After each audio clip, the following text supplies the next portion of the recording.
ഒരു ഗ്രാം സ്വർണ്ണത്തിന് 10,000 രൂപയിൽ കൂടുതൽ ആയിരിക്കുന്ന സമയമാണിപ്പോൾ.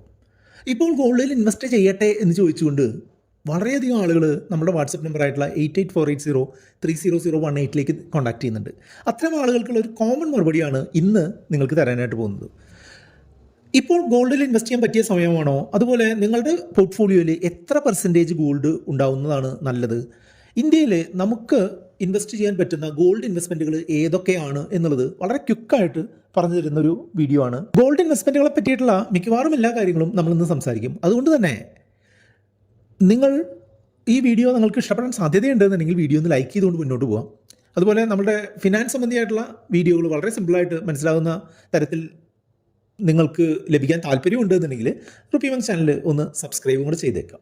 ഒരു കാര്യം പറയട്ടെ, നമ്മളുടെ അമ്മയും അമ്മൂമ്മയും ഒക്കെ എപ്പോഴും പറയാറുള്ള ഒരു കാര്യമാണ്, ഒരു തരി പൊന്ന് അല്ലെങ്കിൽ ഒരു തരി സ്വർണ്ണം ഉണ്ട് എന്നുണ്ടെങ്കിൽ എന്തുകൊണ്ടും നല്ലതാണ് എന്ന്.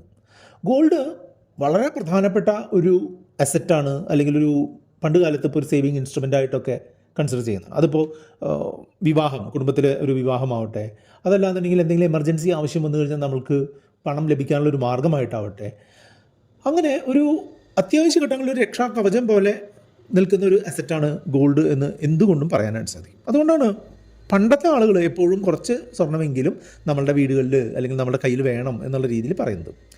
ഇപ്പോഴത്തെ ജനറേഷനും വലിയ വ്യത്യാസമൊന്നും അല്ല കേട്ടോ. പക്ഷേ ഇപ്പോഴത്തെ ആളുകൾ ഗോൾഡിൽ ഇൻവെസ്റ്റ് ചെയ്യുന്ന രീതികൾ മാറിയിട്ടുണ്ട് എന്നേ ഉള്ളൂ. ഈ വീഡിയോയുടെ അവസാന ഭാഗത്ത് ഇപ്പോഴത്തെ ആളുകൾ ഗോൾഡിൽ ഇൻവെസ്റ്റ് ചെയ്യുന്ന രീതികളും അത് ഏതൊക്കെയാണ് നല്ലത് എന്നും വളരെ കൃത്യമായിട്ട് പറയുന്നുണ്ട്. അതുകൊണ്ട് തന്നെ വീഡിയോ അവസാനം വരെ കാണാൻ മറക്കരുത്.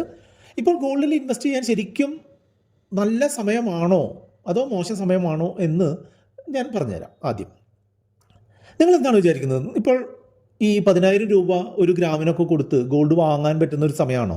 നിങ്ങളുടെ ആൻസർ നിങ്ങൾക്ക് കമൻറ്റ് ചെയ്യാൻ സാധിക്കുകയാണെന്നുണ്ടെങ്കിൽ ഒന്ന് കമൻറ്റ് ചെയ്തോളൂ. ഗോൾഡിൻ്റെ വില രണ്ട് കാര്യങ്ങളെ ബന്ധപ്പെടുത്തിയിട്ടാണ് കൂടുന്നതും കുറയുന്നതും ഒക്കെ. ഒരു വാർ ലൈക്ക് സിറ്റുവേഷൻ, അല്ലെങ്കിൽ പണപ്പെരുപ്പത്തിൻ്റെ ഒരു സിറ്റുവേഷൻ, അതുപോലെ ഒരു ഗ്ലോബൽ കറൻസി ആയിട്ടുള്ള ഡോളറിൻ്റെ ഒരു സ്ട്രെങ്ത്ത്, അങ്ങനെയുള്ള സിറ്റുവേഷനിലൊക്കെ ഗോൾഡിൻ്റെ വില കൂടാറാണ് പതിവ്. അതേസമയം തന്നെ മിക്കവാറും ആളുകളും മിക്കവാറും ലോകത്തിലെ രാജ്യങ്ങളുടെ ബാങ്കുകളുമൊക്കെ ഒരു സേഫ്റ്റിക്ക് വേണ്ടിയിട്ട് എന്ത് വന്നാലും വലിയ പ്രശ്നങ്ങൾ വരാത്ത ഒരു അസറ്റ് എന്നുള്ള രീതിയിൽ ഗോൾഡ് വാങ്ങിക്കൂട്ടുന്ന ഒരു ട്രെൻഡാണ് ഈ അടുത്ത് കണ്ടിട്ടുള്ളത്. അത്തരം ഒരു അവസ്ഥയിലാണ് ഗോൾഡിൻ്റെ വില കൂടുന്നത്. സ്റ്റോക്ക് മാർക്കറ്റ് കുറഞ്ഞു പോകുമ്പോൾ ഇൻവെസ്റ്റേഴ്സ് ധാരാളം ഗോൾഡിലേക്ക് ഇൻവെസ്റ്റ്മെൻറ്റ് നടത്താറുണ്ട്. അതല്ലെങ്കിൽ സ്റ്റോക്ക് മാർക്കറ്റിലുള്ള ആളുകൾ പ്രോഫിറ്റ് ബുക്ക് ചെയ്തിട്ട് ഗോൾഡ് വാങ്ങി കാര്യങ്ങൾ ബാലൻസ് ചെയ്യാറൊക്കെ പതിവുണ്ട്. അപ്പോൾ അങ്ങനെയുള്ളൊരു സിറ്റുവേഷനിൽ ഗോൾഡിന് അതിൻ്റേതായിട്ടുള്ള പ്രാധാന്യമുണ്ട് എന്നാണ് പറയുന്നത്. കഴിഞ്ഞ 2-3 വർഷമായിട്ട് ഗോൾഡിന് വളരെ ഉയർന്നിട്ടുള്ള ഒരു വില വന്നിട്ടുണ്ട്. 50-60% ഉയർന്നിട്ടുണ്ട്. അതിന് പ്രധാനപ്പെട്ട ഒരു കാരണം ഗ്ലോബലായിട്ടുള്ള ഒരു അൺസർട്ടനിറ്റിയും അതുപോലെ ലോകത്ത് നടന്നുകൊണ്ടിരിക്കുന്ന യുദ്ധസമാനമായിട്ടുള്ള ചില സാഹചര്യങ്ങളുമാണ്. അങ്ങനെയുള്ള സിറ്റുവേഷനിൽ സാധാരണഗതിയിൽ ആളുകൾ സേഫായിട്ടുള്ള അസറ്റുകളിലേക്ക് കൂടുതൽ ഇൻവെസ്റ്റ്മെൻറ്റ് നടത്തുകയും, ആളുകൾ മാത്രമല്ല ലോകത്തിലുള്ള സെൻട്രൽ ബാങ്കുകളൊക്കെ ആ ഒരു രീതിയിലാണ് ചിന്തിക്കുക. അതുപോലെ തന്നെ ഈ ഡോളറിൻ്റെ എക്സ്ചേഞ്ച് റേറ്റ് ആവുന്നൊരു സിറ്റുവേഷൻ ഉള്ളതുകൊണ്ട് തന്നെ ഗോൾഡിൻ്റെ വില കണ്ടമാനം ഉയർന്നു പോകുന്നുണ്ട്. ഗ്ലോബൽ ഗോൾഡ് പ്രൈസ് ചെറിയ രീതിയിൽ കൂടുകയാണ് എന്നുണ്ടെങ്കിലും ഡോളറിൻ്റെ പ്രൈസ് 2-3% എക്സ്ട്രാ കൂടുന്നതുകൊണ്ട് ആ ഒരു എഫക്റ്റ് കൂടെ നമ്മളുടെ ലോക്കൽ ഗോൾഡ് പ്രൈസിൽ റിഫ്ലക്റ്റ് ആവുന്നുണ്ട് എന്നുള്ളതാണ് കൃത്യമായിട്ടുള്ള കാര്യം. ഇത്രയും ഒരു ഉയർന്നിട്ടുള്ള നിലയിലാണ് ഗോൾഡ് ഇപ്പോൾ ഉള്ളത് എന്നുണ്ടെങ്കിലും എക്സ്പേർട്സ് പറയുന്നത് എന്താണെന്ന് വെച്ചാൽ ലോങ് ടേമിലേക്ക് ഒരു ഇമ്പോർട്ടൻ്റ് ആയിട്ടുള്ളൊരു അസറ്റ് തന്നെയാണ് ഗോൾഡ് എന്നാണ്. അതായത് നമ്മളുടെ പോർട്ട്ഫോളിയോയിൽ തീർച്ചയായിട്ടും ഗോൾഡ് ആവശ്യമുണ്ട് എന്നുള്ളത് തന്നെയാണ്. പക്ഷേ മൊത്തം എമൗണ്ടും ഈ ഒരു ഉയർന്ന വിലയിൽ ഗോൾഡിൽ കൊണ്ടുവന്നിടുന്നത് അത്ര നല്ലൊരു കാര്യമല്ല. അപ്പോൾ നിങ്ങൾ ചോദിക്കും, നമ്മുടെ പോർട്ട്ഫോളിയോയിൽ ഗോൾഡ് എത്ര അളവിൽ വേണം എന്നുള്ളത്. നമ്മുടെ പോർട്ട്ഫോളിയോ എന്ന് പറഞ്ഞിട്ടുണ്ടെങ്കിൽ നമ്മുടെ കയ്യിലുള്ള അസറ്റുകളെല്ലാം കൂട്ടി പറയുന്നതിനെയാണ് നമ്മൾ പോർട്ട്ഫോളിയോ എന്ന് പറയാം. അതിലിപ്പോൾ സ്റ്റോക്കുകൾ ഉണ്ടാവാം, മ്യൂച്വൽ ഫണ്ടുകൾ ഉണ്ടാവാം, അതുപോലെ ഗോൾഡ് ഉണ്ടാവാം, റിയൽ എസ്റ്റേറ്റ് അസറ്റുകൾ ഉണ്ടാവാം, ഫിക്സഡ് ഡെപ്പോസിറ്റുകളും ബോണ്ടുകളും പോലുള്ള സംഗതികൾ ഉണ്ടാവാം. ഇതെല്ലാം കൂടി ചേർന്നിട്ടുള്ളതാണ് നമ്മുടെ പോർട്ട്ഫോളിയോ. ആ പോർട്ട്ഫോളിയോയിൽ എക്സ്പേർട്സ് പറയുന്നതനുസരിച്ചാണ് എന്നുണ്ടെങ്കിൽ 5%-നും 15%-നും ഇടയ്ക്ക് ഗോൾഡ് അലോക്കേഷൻ വേണം എന്നുള്ളതാണ്. എൻ്റെ ഒരു വ്യൂ അനുസരിച്ച് ഒരു 10% നമ്മളുടെ ടോട്ടൽ പോർട്ട്ഫോളിയോയുടെ 10% ഗോൾഡിൽ ഉണ്ടാവുന്നത് നല്ലതാണ്. ഉദാഹരണമായിട്ട് പറയുകയാണെന്നുണ്ടെങ്കിൽ നിങ്ങൾക്ക് 1 കോടി രൂപയുടെ സ്റ്റോക്ക് ഉണ്ട്, 1/2 കോടി രൂപയുടെ മ്യൂച്വൽ ഫണ്ട് ഉണ്ട്, 1.5 കോടി രൂപയുടെ ഒരു റിയൽ എസ്റ്റേറ്റ് ഉണ്ട്. അങ്ങനെ ആവുമ്പോൾ ടോട്ടൽ 3 കോടി രൂപയായി. ഇതിൻ്റെ കൂടെ മാച്ച് ചെയ്ത് നിൽക്കുന്നതിനായിട്ട് ഒരു 30 ലക്ഷം രൂപയുടെയെങ്കിലും ഗോൾഡ് ഓർണമെൻറ്റ്സും ഒക്കെ ആയിട്ട് 30 ലക്ഷം രൂപയുടെ ഒരു ഗോൾഡ് അലോക്കേഷൻ ഉണ്ടാവണം എന്നുള്ളതാണ് എൻ്റെ അഭിപ്രായം. അത് എന്തിനാണെന്ന് വെച്ചാൽ നമ്മൾ ഗോൾഡിൽ ഉണ്ടാകുന്ന ആ ഒരു ഗ്രോത്തിനെ മിസ്സാക്കാതിരിക്കാനും അതുപോലെ തന്നെ നമുക്ക് എന്തെങ്കിലും ഒരു ആവശ്യം വന്നു കഴിഞ്ഞാൽ മറ്റുള്ള കാര്യങ്ങളിലേക്ക് മാറ്റാനുള്ള ഒരു എളുപ്പവും ഈ ഗോൾഡിന് ഒരു പോസിറ്റീവ് സൈഡ് കൊടുക്കുന്നുണ്ട്. അതുകൊണ്ട് തന്നെ എൻ്റെ ഒരു അഭിപ്രായത്തിൽ നമ്മളുടെ പോർട്ട്ഫോളിയോയുടെ 10% ഗോൾഡ് ഉണ്ടാവുന്നത് നല്ലതാണ്.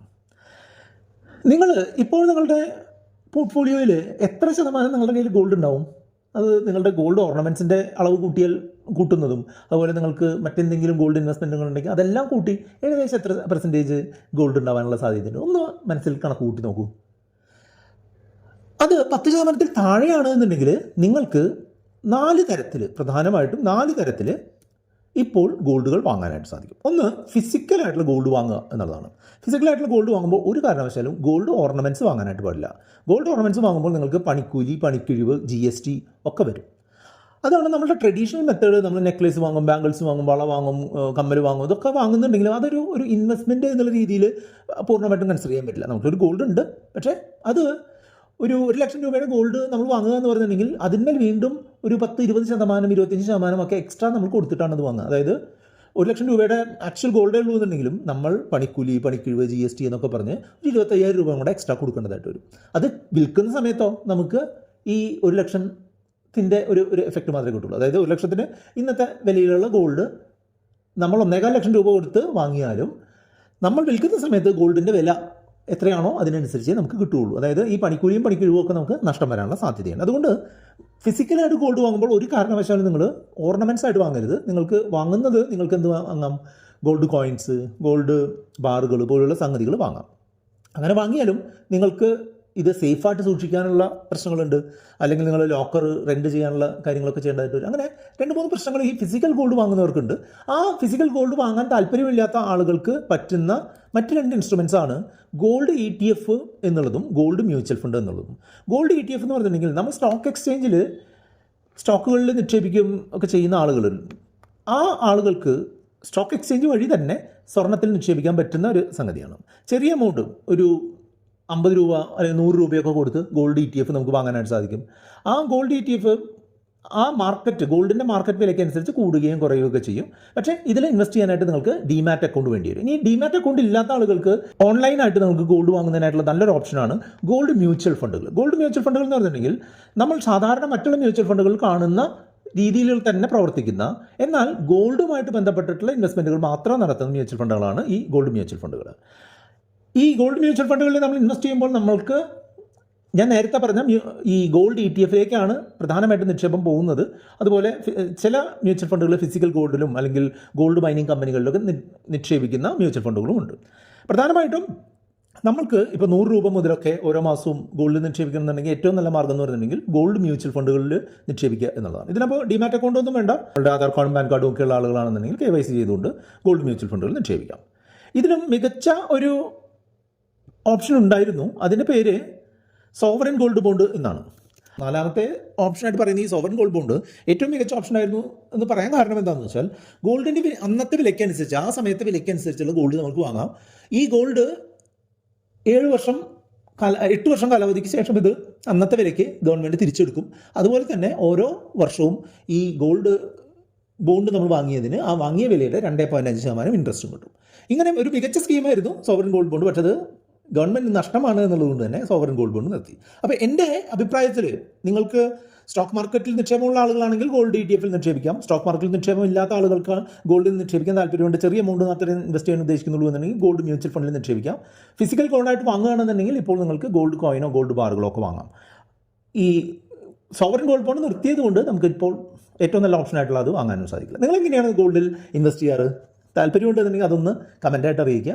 ഇതുമായിട്ട് ബന്ധപ്പെട്ട് 2 വീഡിയോകളാണ് അവിടെ കാണുന്നത്, കണ്ടുകൊണ്ട് നിങ്ങൾക്ക് മുന്നോട്ട് പോകാം. ഇതുപോലുള്ള ഫിനാൻസ് സംബന്ധിയായിട്ടുള്ള കാര്യങ്ങൾ അറിയാനായിട്ട് താല്പര്യമുണ്ടെന്നുണ്ടെങ്കിൽ നിങ്ങൾക്ക് നമ്മളുടെ ചാനലൊന്ന് സബ്സ്ക്രൈബ് ചെയ്യാവുന്നതാണ്.